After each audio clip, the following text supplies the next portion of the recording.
Welcome to Hispanic Biz Success Stories. I'm Homero Galicia. We interview business owners who built successful businesses to learn their story, how they built the business, why, and what their challenges are. We're very fortunate today to have a special guest with us, a woman in the trucking industry, Miriam Kotkowski. Is that correct? Correct. President of Omega Trucking. Miriam, thank you so much for being with us. I appreciate you taking time to share your story. It's quite an honor. Thank you. Thank you so much. So what is Omega Trucking? Omega Trucking offers service, transportation service, door to door between Mexico and the United States. So you're an international trucking. We are an international trucking company. And what kind of freight do you focus on? We have focused on flatbed.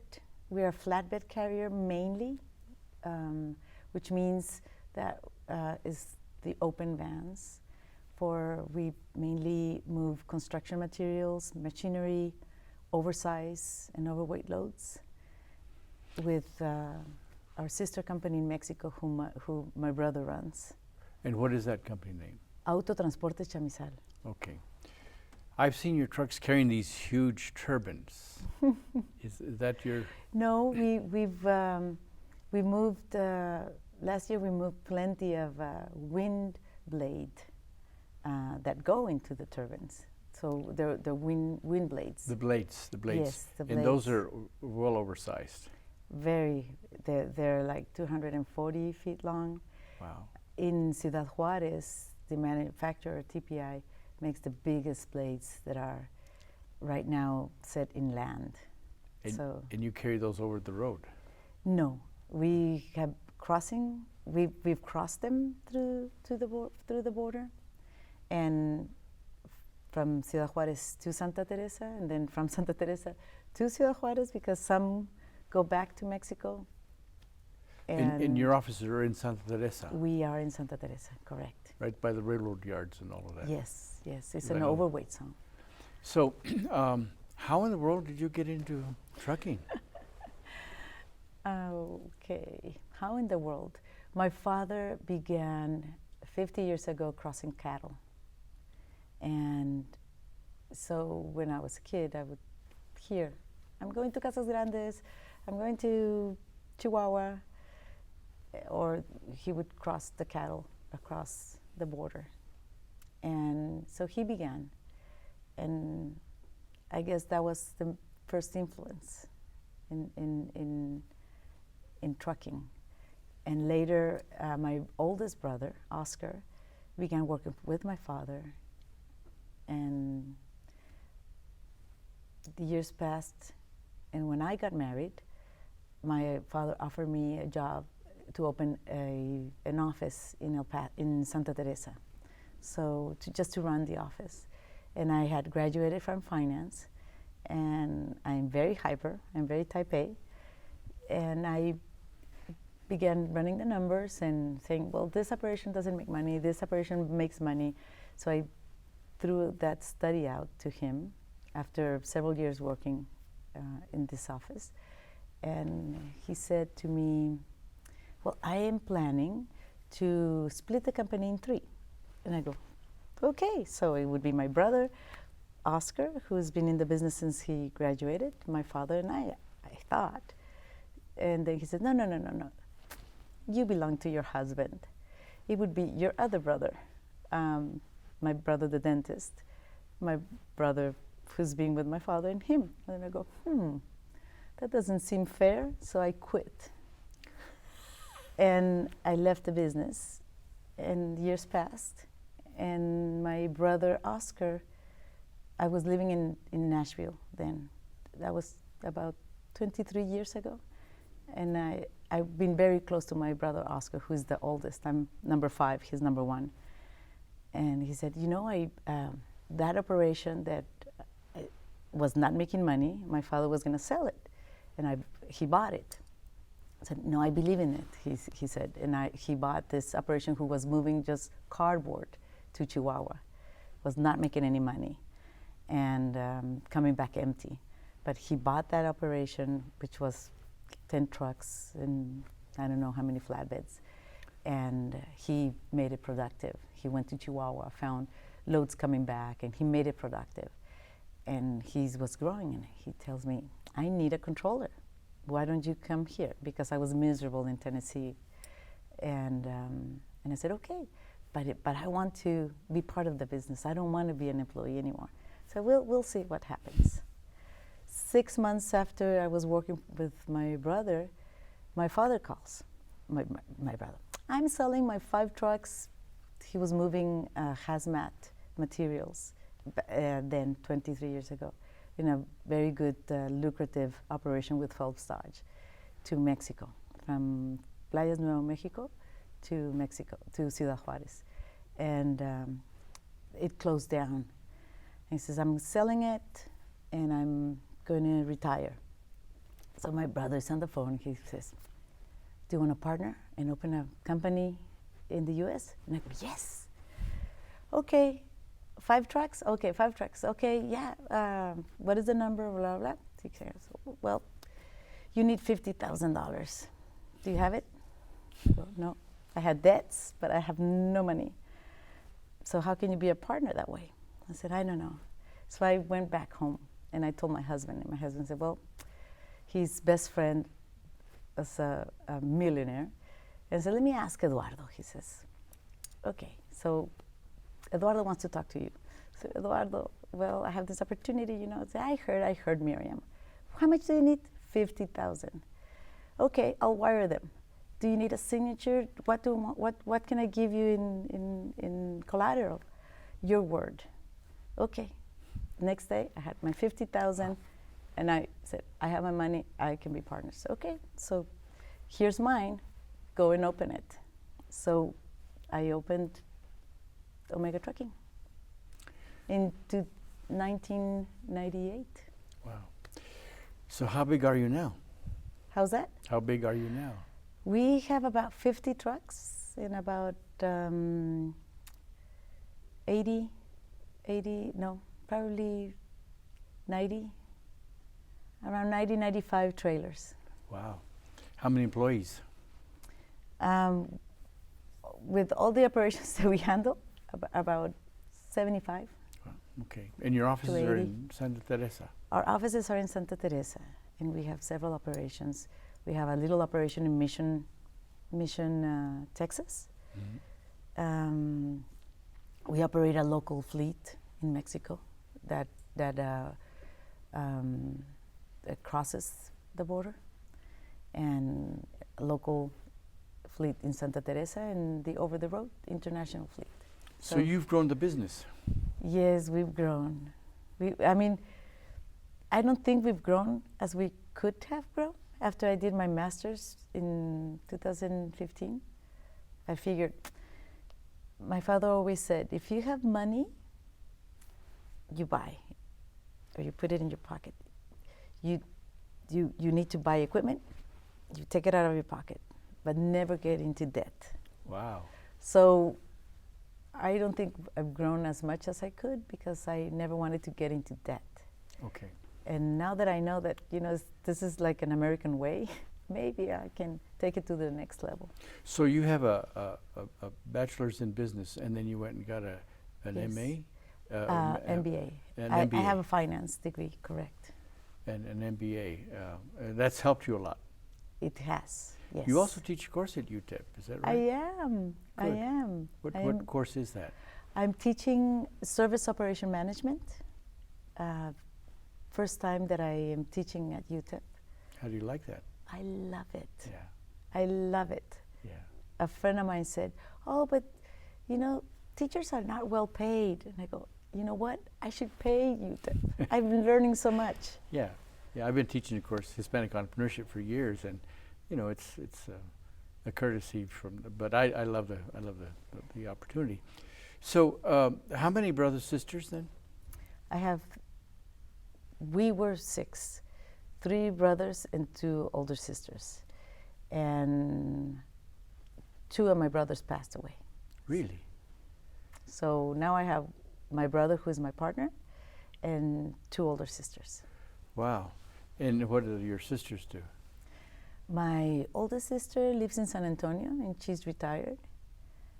And my middle sister, Bibi, she is the manager of a building in El Paso.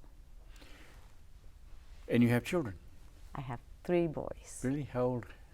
30, 29, and 24. And they're not here in El Paso? None. So you run the business with your brothers, but really by yourself?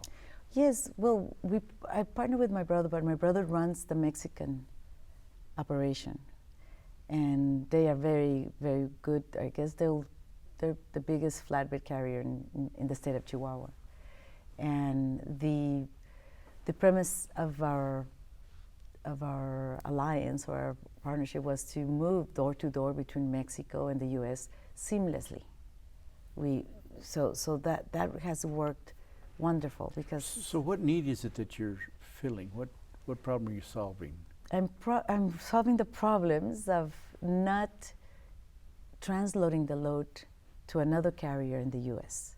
So, for example, my brother loads in Monterrey a product, brings it to the border, and from the border we take it we change trucks, but we take it to the customer, and the load never gets untarped, never gets touched, because it doesn't get damaged and is faster. So you use the same trailer, you just change the Yes, tractor. yes, we were looking to offer a cost-effective, door-to-door, seamless service. And that's good for the customer. Why? They get it faster, they get it in a better condition, especially for machinery, for example. Or think about a blade, it's difficult too. Or an oversized load. We move a lot of oversized and overweight loads.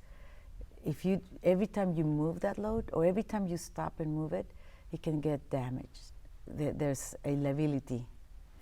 And the less you touch it, the better. Well, let me ask you about doing business on both sides of the border. You went to UTEP. Did you do high school in Mexico or in El Paso? I did high school in El Paso. Where? I did Loreto and 1 trimester in Burgess. Oh, okay. And so you know both sides. Yes. And you live in the El Paso I do. side, but you For grew up 34 years I live in El But Paso. you grew up in Juarez. I did. I grew up in Juarez. So is there a difference doing business in Mexico and doing business in the U.S.? Oh, yes, very much so. What are the big differences? Fiscal, to begin with. Taxes? Taxes, labor laws,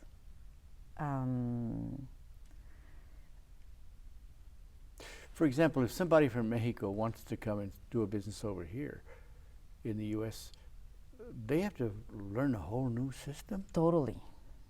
Just think of all the restaurants that Mexican restaurants come and open thinking that they can do business the way they do in Mexico, and they can't. Very few have been successful. So how do you characterize doing business in the U.S. compared to Mexico?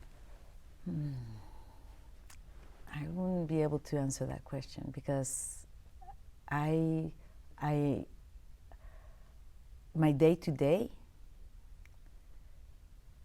U.S. is, I'll give you an example. Yes. I guess I can answer that question. I need to order an oversize permit for one of my loads. I go online, order it, in 15 minutes I have it. I need to order same load and a permit in Mexico. I need 24 to 48 hours. I have to give Secretaría de Comunicación y Transportes 3 pages, the drawing of the load, all the peculiars of the load, insurance every time I order a load, same, it could be the same load, different days. I mean, not the same load, but the same commodity. Sometimes it's a production issue. You have to do the same thing every time. And they give you this big certificate. You have to do 2 to 3 trips to the Secretaría de Comunicación y Transporte. Sometimes the machine doesn't work. Sometimes they don't. You know, it is Much more cumbersome. much more cumbersome. That's a good word. Okay. Yes. And that is in anything that you do. Have there been particular challenges in growing the business being a woman? There are challenges, but there are also a lot of, I think we are in the best time ever for women in business. Okay, why? Because they don't expect it. They never expect it. So they have this respect. And I sometimes, I'm in a boys' club, and it's when you say something or when you ask for something, they kind of listen in a different way with such respect that I don't know. I think I won't say that it has been the only time that I felt that I impotent is when I deal with officials. Okay. Because on the U.S. side or Mexico? More in Mexico than in the Sure. U.S. In Mexico, they sometimes haven't even given me the hand because I'm not going to deal with a woman. Yeah. They Wow. rather deal with my driver than deal with me. But you grew up on both sides, so you kind of understand all of that, and you maneuver that pretty well. I did grow on both sides, but I grew up in a very, very, very conservative family. My father was very conservative. His sisters escaped to get married. For us, we always had to be chaperone. We very conservative. For him that I wanted to go to college, it was like, why? Stay home, learn from your mother, learn how to cook. Men don't appreciate intelligent women. You need to learn how to be a good wife. So how'd you overcome that? How'd you? Well, like we were talking the other day at the office, you know, teachers come in different ways, and my father was my best teacher. Really? Yes, because he really gave me that ignition of trying to prove him wrong. Okay. So he didn't have big expectations for you? I don't think so. You made me think of what, when you asked me, well, who has been a great influence to you? And my father was a great influence. In what way? In one way, he had expectations. Because when I was young, he taught us how to play chess. Oh. And I'm the youngest of the girls. And he would say to my older brother and my older sister, my middle brother and middle sister,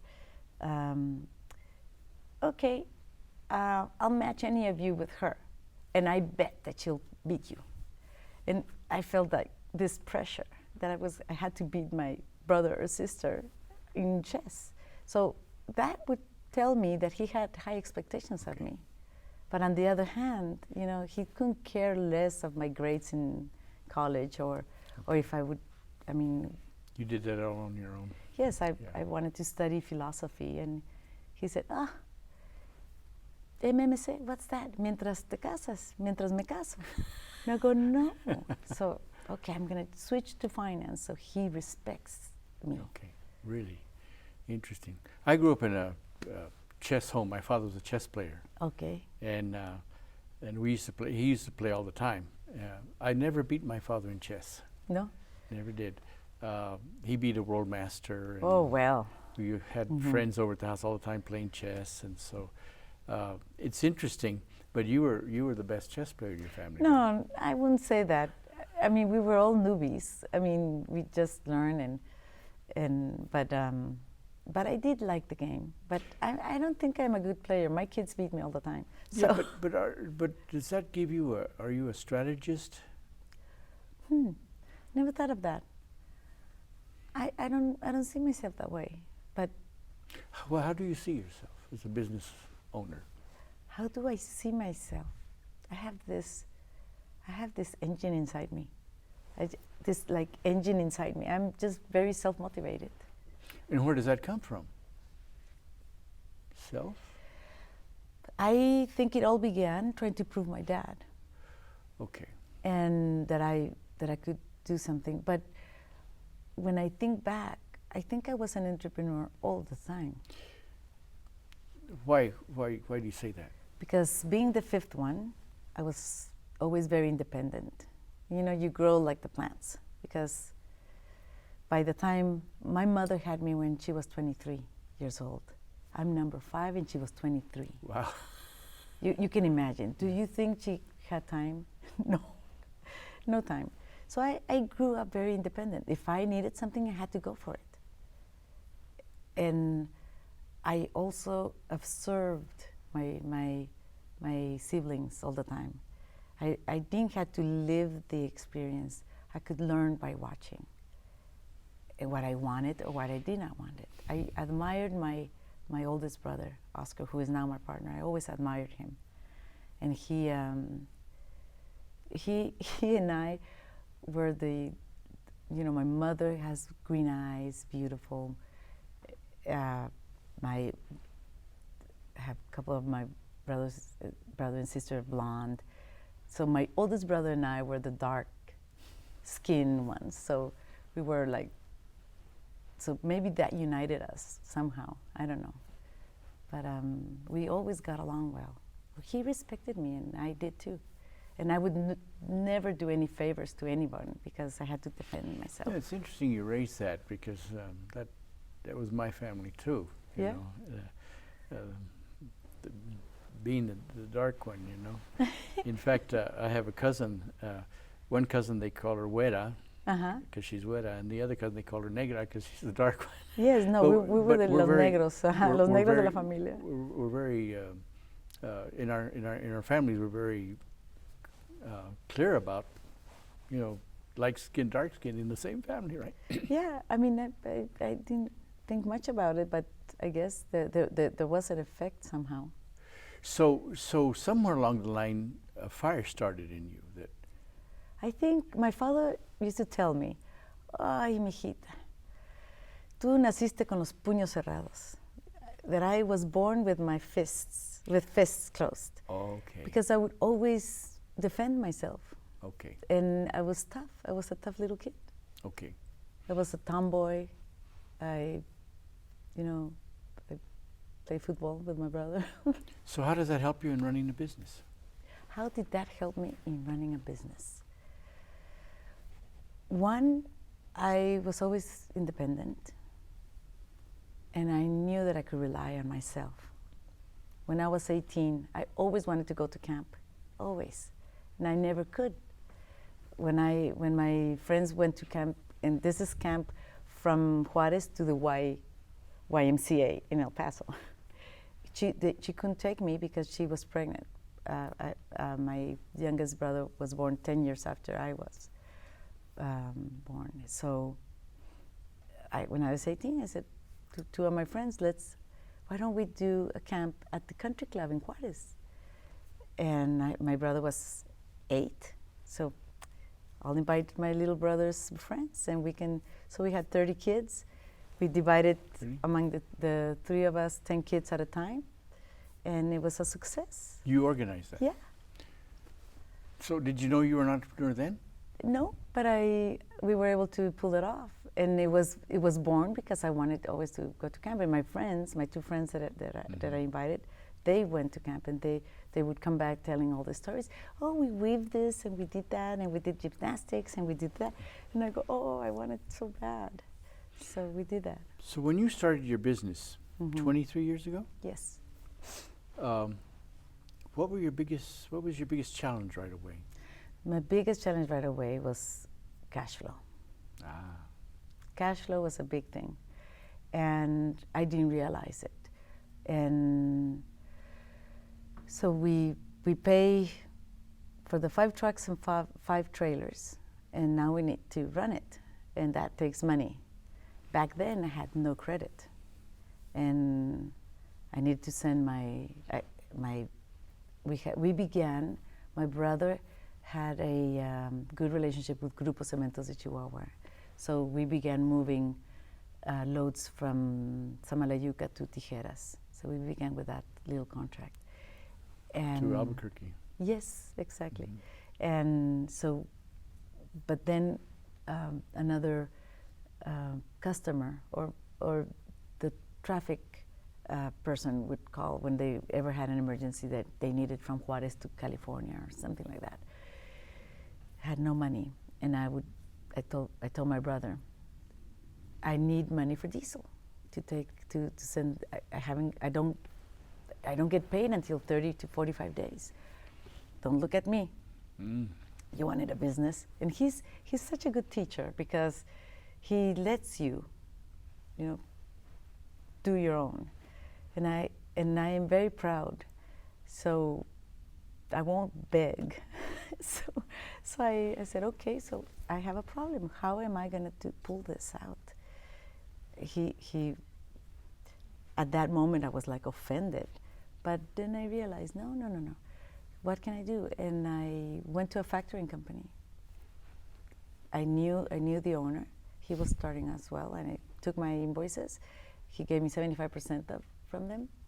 So I sent my trucks, and that month I kind of like had some cash flow, and then I did my numbers, and I go, oh my God, 32% a year of interest. Never did it again. Okay. But that's one of the first challenges that I encountered was that. Well, factoring is interesting. Factoring is an advance on the invoice, but the invoice now belongs to the factoring company. Yes. And they take off the top. Yes. Before you get the remainder. Exactly. And you found that the interest was just too much. Steep. But it enabled me. So I'm happy that they were there, because to go to a bank and take a book and had no financials to present, have nothing. But now you have a relationship with the bank. I do. I work with Westar Bank, and they're great. And so you have access to capital when you need. Yes, and they're wonderful. Yes, I don't abuse it though. So the difference between finance and managing cash flow, I want to get into understanding that. But finance has to do with large investments. But running a business, cash flow, understanding of cash flow is a whole different accounting. So did finance prepare you for managing cash flow? It did. I didn't realize it, because when you get out of school, you don't know what you learn. But my first job was with Mr. Enrique Muñoz, who is the owner of S-Marts in Juarez. Mm-hmm. And he, until today, taught me such valuable lessons. It was the best thing that I could have done, work for somebody else. We are in a discussion with Miriam Baca Kotkowski, who owns a trucking operation, Omega Trucking, and gathering her story of how she started the business and what kind of challenges she faced. So, Miriam, thank you so much for sharing your story with us. Your inspiration comes from your father. My ignition. I wouldn't say inspiration. Okay. He ignited me. Well, where does your inspiration come from? Okay. To run a trucking company, I don't know. I just wanted to be self-reliant, and I wanted to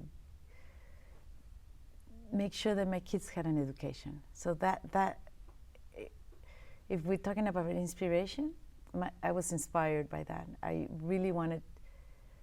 believe in education strongly, and I wanted my kids to go to the best schools possible that I could afford. So where did you send your kids to school?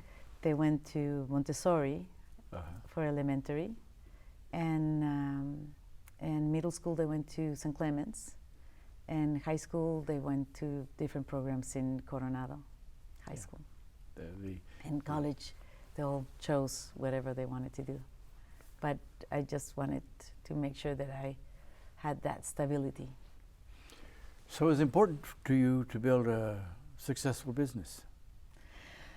I never thought about it that way. I just when the opportunity came, I just had, I would do the trips I would put smiling faces to the trips. I would give it to the driver, and and I still today. You say, you interview successful people. I don't feel that way. I feel like I'm in progress. I'm a work in progress. And you've been in business, 23 years now? Yes, 21.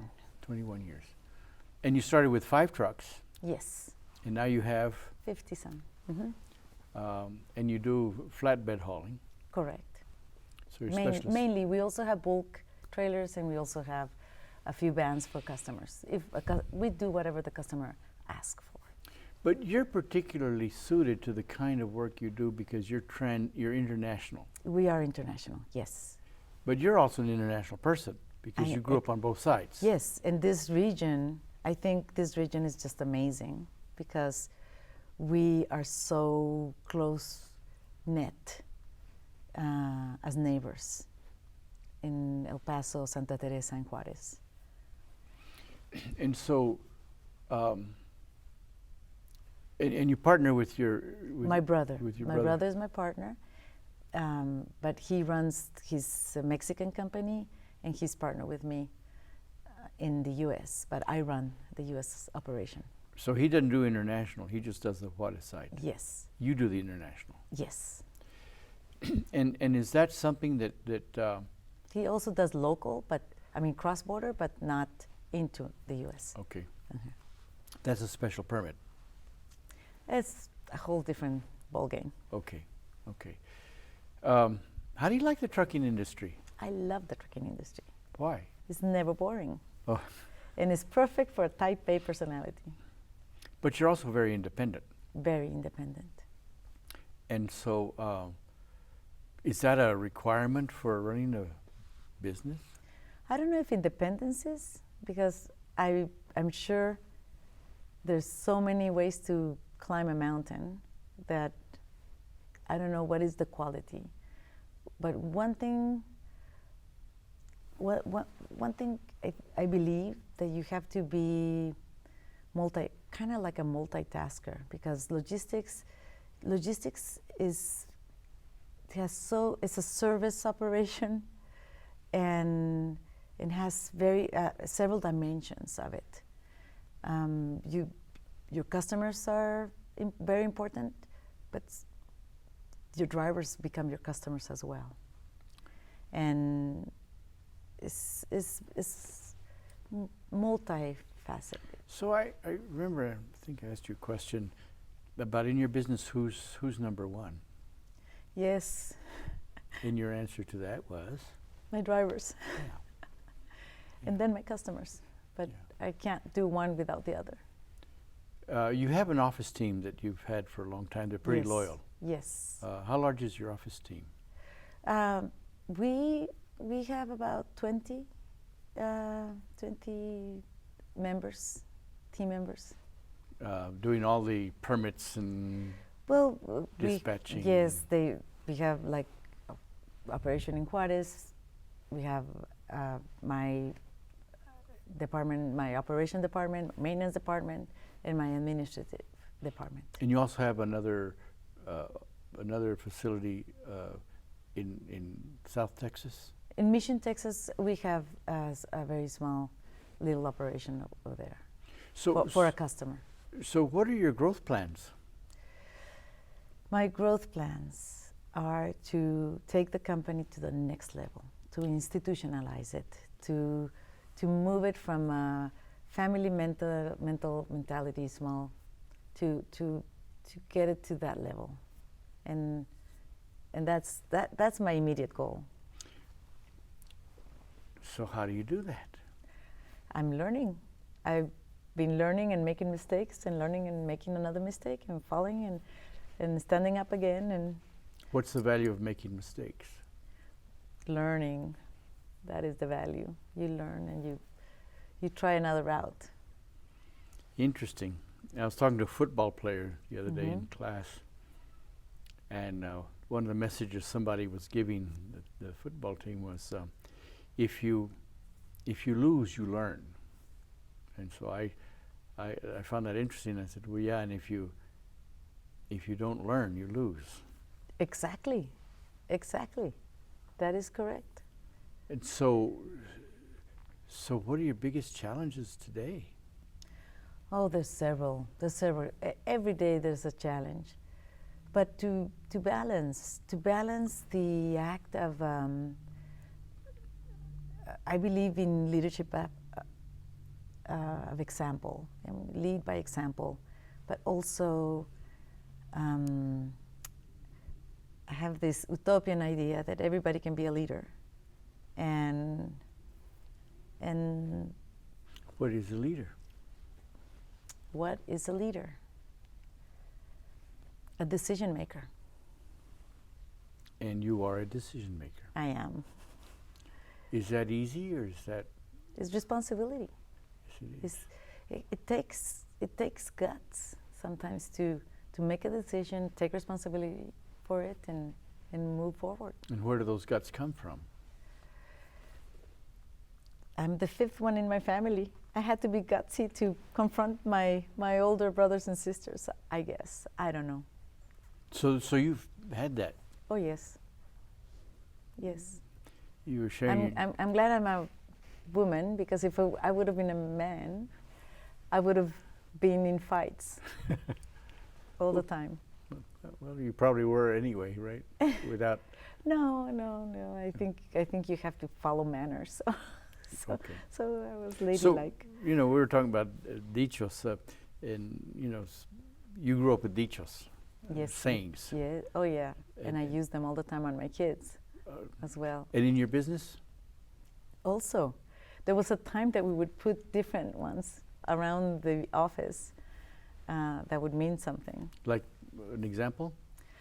Well, the ones that I would use in the office would be more motivating, or I don't have them on top of my head.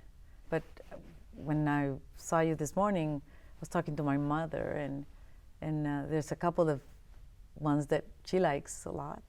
One of them is lo poco agrada, lo mucho enfada, which means it's nice, a small, it's kind of like a balance. Too much of a good thing, it makes you sick. It loses its flavor. But a little bit of a good thing, it's perfect. So how do you balance it? So how do you translate that into your business? I use one with my brother. Cuentas claras, amistades largas. Which means? Always keep your accounts clear so we can always be friends. And that, for what translates, is be transparent. So have you run into business dealings where there isn't transparency like that? I'm sure everybody has. And how do you deal with those? I don't know. My way is always to try to be transparent and honest with myself. So if you're honest with yourself... and somebody's not honest, it's on them. Okay. And you don't worry about that? No. So the business climate today for your business, is it promising? It's a service. We will always need service. Even if the automatic trucks come in, we will always need the last mile. And I hope they come. I'm not fearful. I hope they come. We need automation. We need innovation. Our minds are so complex and so advanced that we need to use them in our best potential. And sometimes doing repeated things are not the best potential of our minds. I believe in that. Let me ask you a question, because one of the fascinating things that turns out you do is you transport these. Is it the turbine, the blade, the turbine? Yeah. And they're how long? Some are 240 feet long, 65 meters. And you've taken them distances? No, just across the border. Just across the border. I've taken back a few years back. We took some to New Mexico, but they were 96 feet. Okay. So that was. How do you handle loads like that across the road? Carefully, with permits, with escorts, pilot cars. You do it carefully. It's quite complicated. I mean, it is complicated, but it's fun. It's challenge. So, I like challenges. So you do challenging loads and yes, I love challenges. Yes. So is that your specialty? No, not the blaze. We do. A specialty would be we're flatbed carriers. That is our specialty. Oversized loads, we do them also. We have extendable flatbeds. We have low boys or. So what kind of customers do you cater to? We cater to. We have our main customers would say one handles a lot of oversized loads and they move trusses, structure material, metal structures for stadiums or for. Okay. So some are big and we move them to job sites. So we pride ourselves to delivering just in time because we move a lot to job sites because we move construction. Okay. And those big loads you don't those are challenges, but you don't mind those challenges. No. No, I welcome them. So you're not afraid of challenges, and you're gutsy, and you make decisions. Do you make decisions quickly, or do you have to think them through for a long time? Some I think about them, and some I make them quickly. You tend to know what you have to do. Yes. Is that something that grew as you grew the business? You know, I don't know. Those questions are interesting. Are we born with it, or do we develop them? And I believe that I was born with an ethical clock inside me, and sometimes I feel it, and sometimes I don't feel it. I do go with my guts a lot. Okay. But I made so many mistakes, Homero, that I'm humbled that I'm here interviewing with you when you interview successful people, and I'm a work in progress. I'm not there yet. Well, but you say that I guess in your hindsight you see a lot of mistakes. Yes, that I need to correct. Yes. And you still make mistakes. Every day. But you're not afraid of making mistakes. No. I should put in my door, thank you for not doing what I asked you to do. I ask very much my team to be thinkers, not to take my word for it. Okay. I like the challenge of them giving me argument. Let me analyze. I like that. I like that because you allow people to. So on one hand, you hold them accountable to their job, but you also give them some leeway. No, they need to. And they need to question it. If I ask my operation manager, you need to take this load tomorrow, blah, blah, blah, and then you didn't do it. Why? I couldn't do it because I didn't have the permit. Blah, blah, blah. Oh, thank God. It's like I want them to be thinkers, and same for my students. For me, critical thinking is the most important thing because education has changed. We have everything in Google. So here you are, you run a business, you got an MBA. You first got a degree in finance, and then you went and got your MBA. Yes. But you got your MBA after you've been in business for several years. Yes, very late. I wanted it, it was in my bucket list. When I turned 50, I said, I need to begin doing what I want to do in my life. So I began doing things that I wanted to. And so did getting the MBA bring value to the business? Very much so. Very much so. Why? Because it opened a different chapter. So when you say critical thinking is important in your business, what is critical thinking in business? I think why are we doing this? Why am I putting this here? Oh, if I put it here, it saves me time to get it. Think about it. Change it if it's better. You need to think. You can't, you need to always try to progress. And I tell my students that. You teach a course. I do. at UTEP. Yes, And what is that course? Operation Service Management. And what is that about? It's about the service economy, like logistics, like restaurants. The biggest growth in our economy are service companies. So how do you teach students critical thinking skills? I'm new at teaching, but I'm trying to make them think and always place an argument. I don't care if they use Google for their homework or I encourage it. It's a tool. Please research. Don't take even the book that we're using is not totally. It does. If you don't understand something, find out how and question it. And not because it's in Google is right. You need to check several sources and think about it. So it's interesting that you you understand the value of critical thinking with your staff.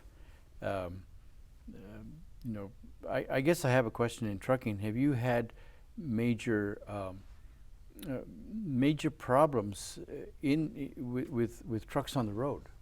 Always. You never sleep. It's a tough business. I never even encourage my kids to follow my lead. I thought it was too hard. Please do whatever you guys want.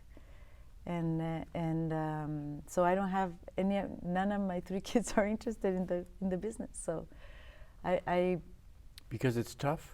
I think it is tough. You need to really love it, and that is one of the reasons I'm happy that I'm teaching right now at UTEP, because I think logistics in this region is almost 30% of the employment.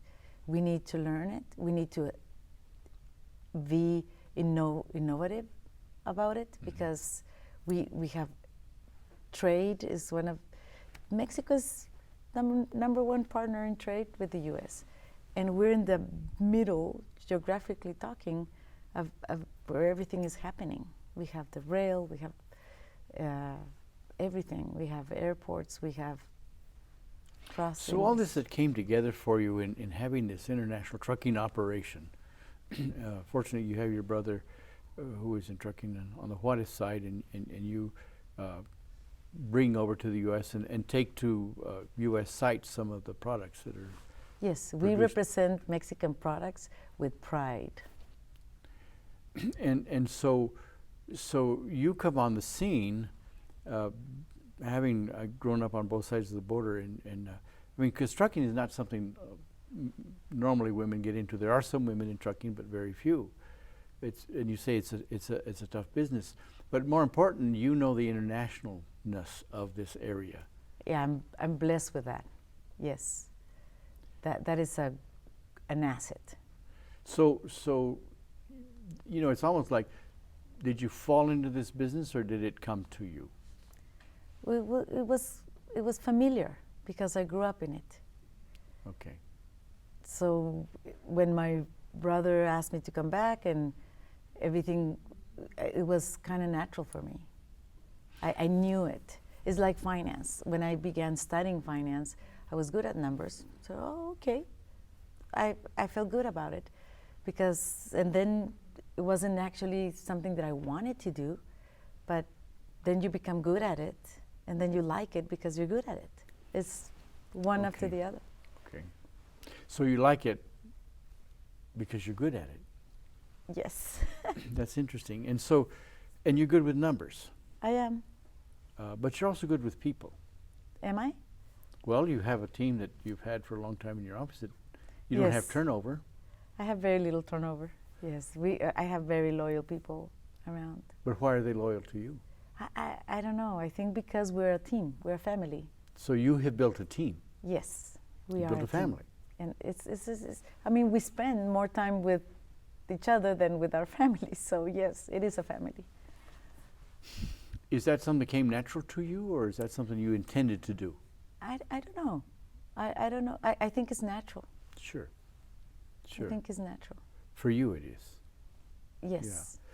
And so I didn't so, study any books of how to do things. so what is your secret? What is my secret?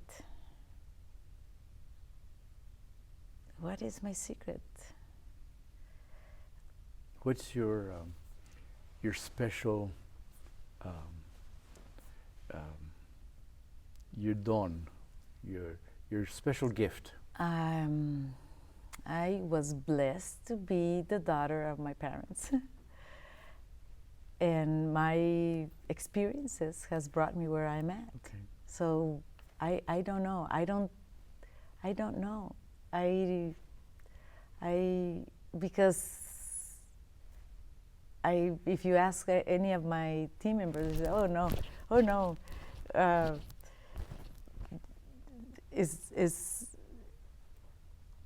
don't know. I don't know how to answer that.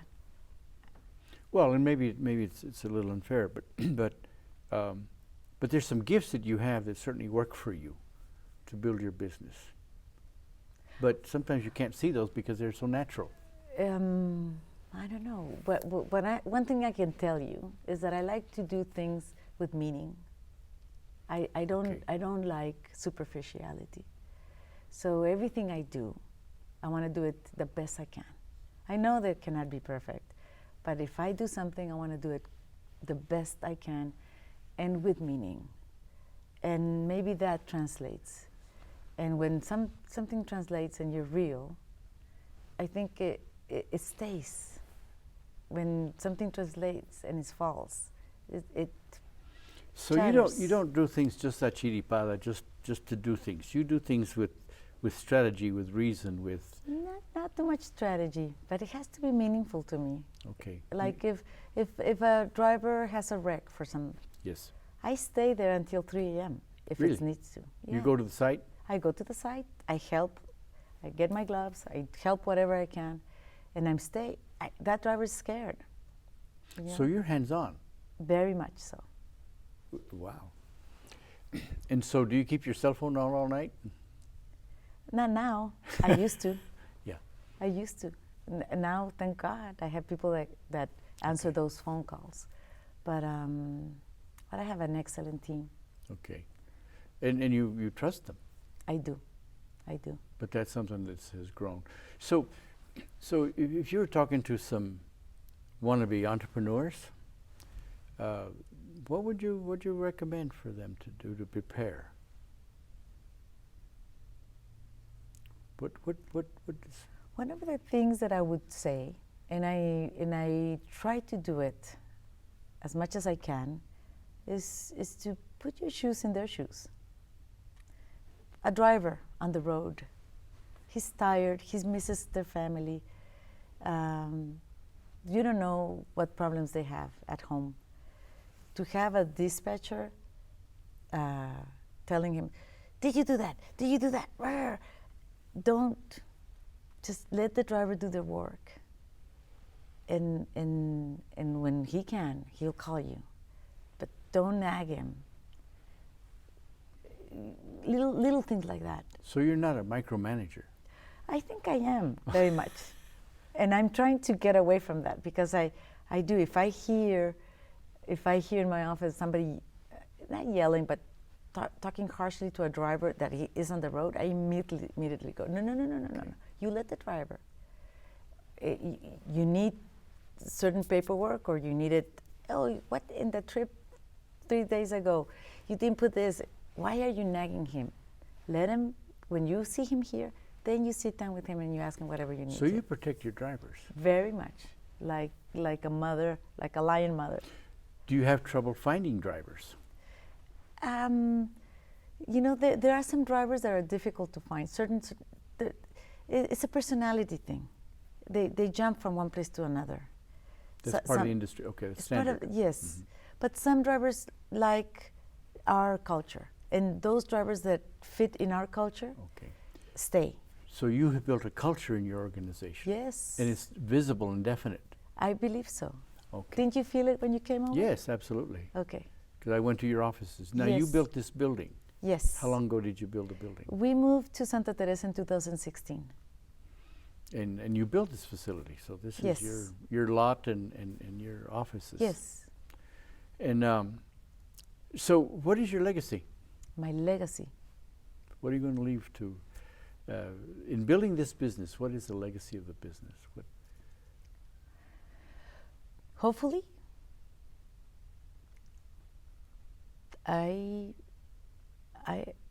I've never thought about it. My legacy. Well, you know, here you are, a independent woman building a trucking business, a successful one, even though you don't see the success. I mean, you have 50 trucks. Yes. That's pretty large. Well, Compared to what? I mean, well, we compared won't to argue five- that. Yeah, compared we, to having we five won't trucks. argue. Yes. not 700 trucks or something like some of these Yes, guys. exactly. But still, that's been you've grown that. Mm-hmm. That's something that wasn't handed to you. No, it wasn't. It was not. And there's a value in that, no? There is a value in that. There is a value. Which is?